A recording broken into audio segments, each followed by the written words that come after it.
রূপগঞ্জে কোনো ইস্কন মিস্কন নামবি না, তাইলে কিন্তু রূপগঞ্জে কোনো ইস্কন মিস্কন নামবি না, তাইলে কিন্তু রূপগঞ্জে কোনো ইস্কন মিস্কন নামবি না, তাইলে কিন্তু রূপগঞ্জে কোনো ইস্কন মিস্কন নামবি না, তাইলে কিন্তু রূপগঞ্জে কোনো ইস্কন মিস্কন নামবি না, তাইলে কিন্তু রূপগঞ্জে কোনো ইস্কন মিস্কন নামবি না, তাইলে কিন্তু রূপগঞ্জে কোনো ইস্কন মিস্কন নামবি না, তাইলে কিন্তু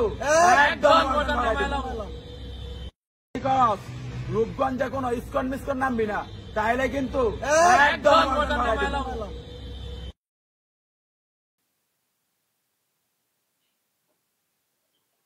দর্শক বুঝতে পারলেন কি বলা হচ্ছে,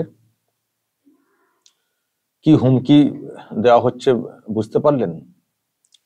রূপগঞ্জ একটি জায়গার নাম বাংলাদেশের, ঢাকার কাছে বলে জানতে পারছি। বলা হচ্ছে যে রূপগঞ্জে ইস্কন টিস্কন নামবি না, তাহলে একেবারে গর্দান নামিয়ে দেব, মানে মুন্ডু একেবারে ছেদ করে দেবে, গর্দান নামিয়ে দেবে। রূপগঞ্জে ইস্কন টিস্কন নামবি না, তাহলে একেবারে গর্দান নামিয়ে দিমু। এই হচ্ছে থ্রেট, প্রকাশ্যে ভিডিও করে ছাড়া হয়েছে এবং সেটা সোশ্যাল মিডিয়াতে একেবারে ভাইরাল। আমার কাছে অনেকগুলো অ্যাঙ্গেল থেকে এসছে যে দেখুন কি চলছে বাংলাদেশে, একেবারে ডিরেক্টলি থ্রেট। হাতে দেখুন কি রয়েছে, ডিরেক্টলি থ্রেট। রূপগঞ্জে ইস্কন টিস্কন নামবি না, গর্দান একেবারে নামিয়ে দেব। এই তো হচ্ছে বাংলাদেশ, যে দেশের সরকার বলছে না না তেমন কিছু হয়নি, তেমন কিছু হচ্ছে না, ইস্কনের উপরে বা সংখ্যালঘুদের উপরে কিছু হচ্ছে না। ভারত বাড়িয়ে বলছে, ভিত্তিহীন সব কথা বলছে, ভারত সরকারও ভিত্তিহীন সব বিবৃতি দিচ্ছে, কিছুই হচ্ছে না। এখানে সবাই ঠিক আছেন, সংখ্যালঘুরা এখন অনেক বেশি নিরাপদে রয়েছেন এবং ইস্কনের সম্পর্কে কিছু বলা হচ্ছে না। আমরা ইস্কনকে নিষিদ্ধ করতেও চাইছি না, কিছুই করতে চাইছি না, কিন্তু দেখুন কি চলছে। সরকারের যে বক্তব্য আর বাস্তব যে বিষয়টা দেখুন কতটা তফাৎ। প্রিয় দর্শক, আমি শফিকুল ইসলাম এবং আপনারা দেখছেন আরামবাগ টিভি।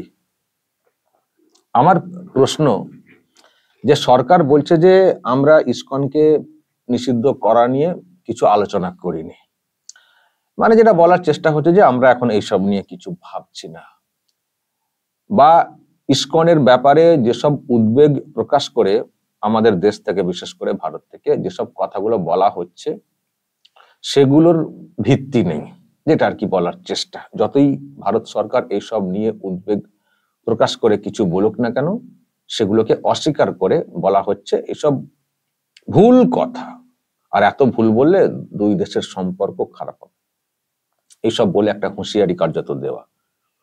কিন্তু প্রশ্ন, সরকার হয়তো এটাকে এখনো নিষিদ্ধ করেনি, এটা বলার চেষ্টা হচ্ছে, কিন্তু ইস্কন সম্পর্কে ওখানকার লোকজনেরা প্রকাশ্যে যে কথাগুলো বলছেন, হুমকি দিচ্ছেন, ভাঙচুর করছেন, স্লোগান দিচ্ছেন, সেই ক্ষেত্রে আপনাদের সরকার কি ব্যবস্থা নিয়েছে?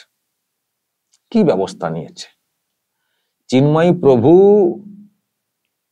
নাকি বিরাট অন্যায় করে ফেলেছেন, সেই জন্য তাকে ধরা হয়েছে। একজন প্রভু সন্ন্যাসী, তাকে রাষ্ট্রদ্রোহিতার মামলা দিয়ে ধরা হয়েছে, খুব অন্যায় করে ফেলেছেন চিন্ময়ী প্রভু। জানি না তার কি এমন অন্যায়, কিন্তু যারা প্রকাশ্যে তলোয়ার হাতে নিয়ে এই ধরনের সব বিষয় হাতে নিয়ে প্রকাশ্যে ভিডিও করে ছাড়ছেন, এমনিতে স্লোগান তো চলছেই, হামলা তো হচ্ছেই বিভিন্ন শাখাতে, কিন্তু এই যে তলোয়ার নিয়ে প্রকাশ্যে ভিডিও করে ছাড়া, আচ্ছা এই সাহসটা আসে কোত্থেকে? এই সাহসটা আসে কোত্থেকে? আমি এটুকু নিশ্চিত করে বলতে পারি, যদি এই রকম কোনো ভিডিও এইরকম তলোয়ার হাতে আমাদের ভারতে কোথাও কেউ দিয়ে থাকতো, আমি নিশ্চিত যে এতক্ষণে ধরা হয়ে যেত, এতক্ষণে ধরা হয়ে যেত। দেখুন, কোথাও কোথাও কিছু কিছু লোকজন থাকে যারা কিছু ঘটিয়ে একটা মজা নেওয়ার চেষ্টা করে, আছে না? তো আমাদের দেশেতেও কিছু কিছু লোক আছে, আড়ালে আবডালে লুকিয়ে আছে, যারা কিছু কিছু সময়ে কিছু ঘটানোর চেষ্টা করে। কিন্তু যখনই কিছু চেষ্টা হয় তখন আমাদের দেশের সরকার তৎক্ষণাৎ ব্যবস্থা নেয়, তৎক্ষণাৎ। এমনকি ধর্ম সম্পর্কে কোনো কুমন্তব্য করলেও তার বিরুদ্ধে অ্যাকশন হয়। আমি ভারত সরকারের কথা বলছি, আমি নুপুর শর্মার কথা উল্লেখ করে বলতে পারি। নুপুর শর্মা একটা টেলিভিশনে একটা ডিবেটে একটা মন্তব্য করেছিলেন, যদিও সেই মন্তব্য নিয়েও প্রশ্ন রয়েছে। কেউ কেউ বলেন যে উনি তো ভুল কিছু বলেননি, কেউ কেউ বলেছেন যে কেন বলবেন। তো যখন সেটা নিয়ে বিতর্ক তৈরি হয়েছিল, আমি দেখেছি যে দলের ছিলেন নুপুর শর্মা, সেই দল তাকে সাসপেন্ড করে দেয়, সাসপেন্ড করে দেয়। তো সে তো একটা মন্তব্যের ব্যাপার, এবং সেই মন্তব্য নিয়েও প্রশ্ন রয়েছে, ঠিক বলেছেন ভুল বলেছেন রয়েছে। কিন্তু যদি এই রকম থ্রেট কখনো আমাদের দেশে কোথাও দেওয়া হতো, আমি এটুকু নিশ্চিত করে বলতে পারি তাকে খুঁজে বের করে তাদেরকে ধরে তাদের বিরুদ্ধে অ্যাকশন নেওয়া হয়ে যেত।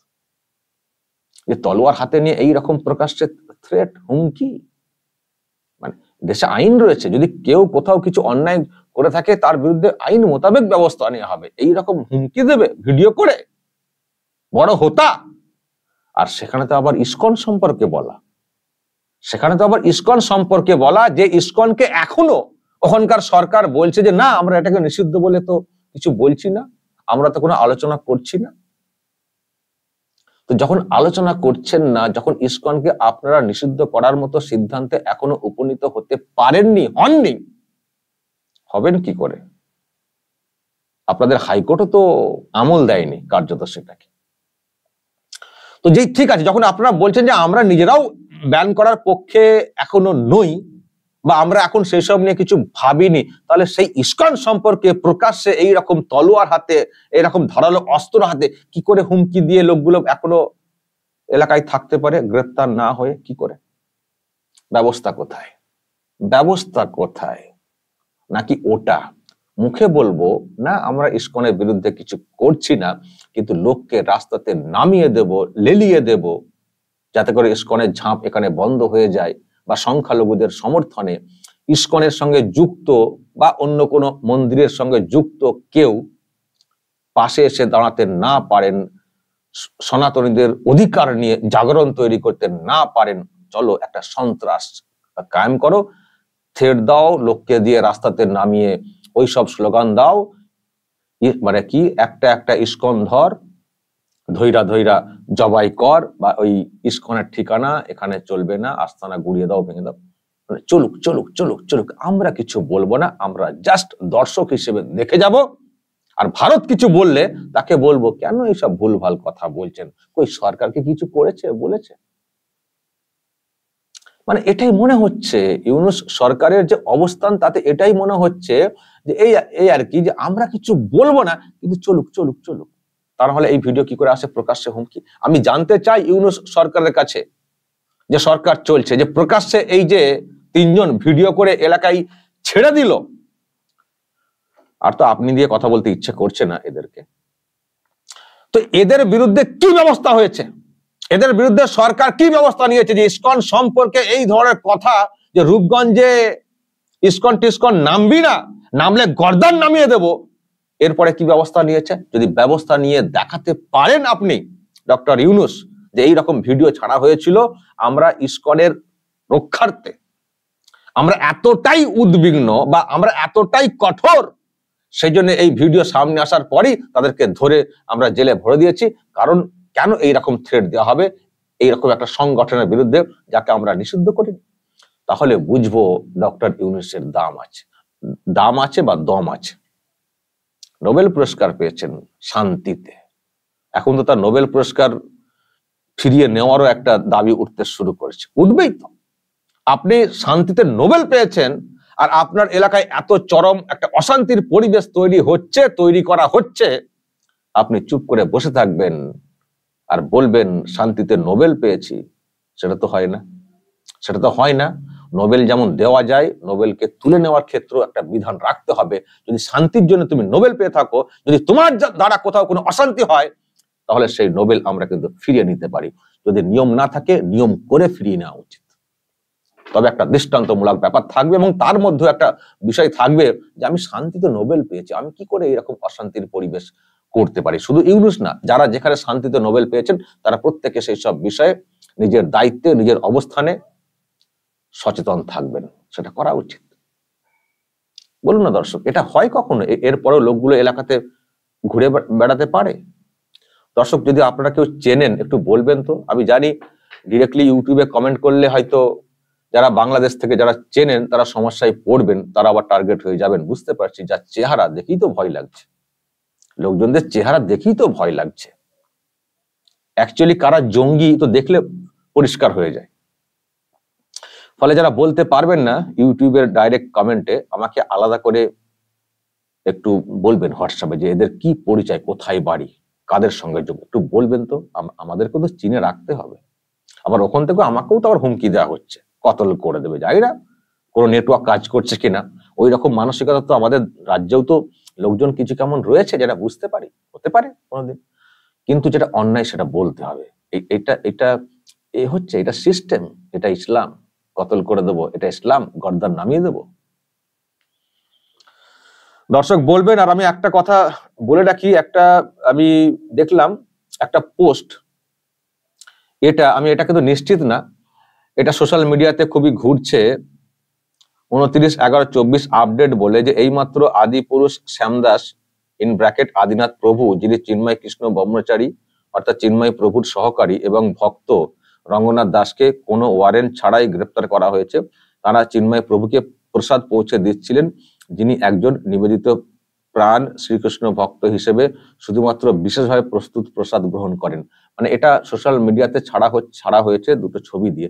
আমি কিন্তু এখনো কনফার্ম হতে পারিনি যে সত্যি এই গ্রেপ্তারের ব্যাপারটা হয়েছে কিনা।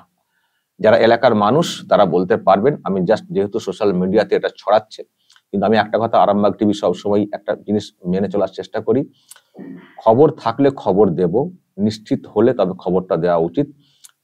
আমি সবসময় ডকুমেন্ট দিয়ে খবর করি। তাতেও কেউ বাংলাদেশ থেকে বলেন আপনার খবর ঠিক হচ্ছে না, অমক তমক, সে বলকে যান। যেটা আমি মনে করি যে এই খবরটা আমার কাছে এসছে, বিশ্বাস করা যায়, সেগুলোই বলি। কিন্তু যেহেতু এটা আমার কাছে এখনো কনফার্ম ব্যাপারটা নেই, তাই আমিও নিশ্চিত করে বলতে পারছি না। আপনারা যারা এলাকায় আছেন একটু খবর দেবেন যে সত্যি এই রকম ওয়ারেন্ট ছাড়াই বা এই ব্যাপারে গ্রেফতার করা হয়েছে কিনা। সেটা দর্শক আপনাদেরকে বলবেন। আমি জাস্ট আপনাদেরকে এই বার্তাটা দিয়ে রাখলাম। কিন্তু আপনাদেরকে মূল যে কথাটা বলতে হবে, যা চলছে বাংলাদেশে, যেভাবে থ্রেট দেওয়া হচ্ছে, এটা কি চলছে, যা বলার বলবেন কমেন্ট বক্সে, নজর রাখবেন আরামবাগ টিভিতে।